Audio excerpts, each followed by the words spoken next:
সালাতে দোয়া কবুল হয়। সালাতে দোয়া কবুলের 3 জায়গা। একটা হচ্ছে তাকবীরে তাহরিমার পরে আমরা সানা পড়ি না, আমরা তো একটা পড়ি। আল্লাহর হাবিব সুন্নাহ এবং নফল নামাজে আরো পড়তেন সানা, ওই দোয়া কবুল হয়। 2 নম্বর জায়গা সালাতে সেজদায় পড়ে দোয়া করলে কবুল হয়। আকরাবু মা ইয়াকুনুল আবদু মির রাব্বিহি ওয়া হুয়া সাজিদ ফাকসিরু ফীহি দুআ। বান্দা যখন সেজদায় লুটিয়ে পড়ে, বান্দা আল্লাহর সবচেয়ে কাছে চলে যায়। কিন্তু বিশ্বনবী বলে, সেজদাটা তোমার রবের কুদরতি পায়ের উপরে পড়েছে। সেজদায় পড়ে দোয়া করেন। সালাম ফিরানোর আগে বিশ্বনবী দোয়া করতেন, লা ইউসাল্লিমান্না আহাদুকুম হাত্তা ইয়াতাআওয়াযা মিন আরবা'a।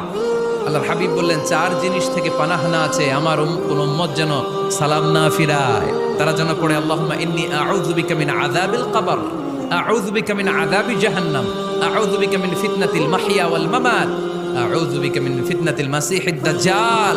আল্লাহ কবরের আযাব থেকে বাঁচাও, আল্লাহ জাহান্নামের আগুন থেকে বাঁচাও, আল্লাহ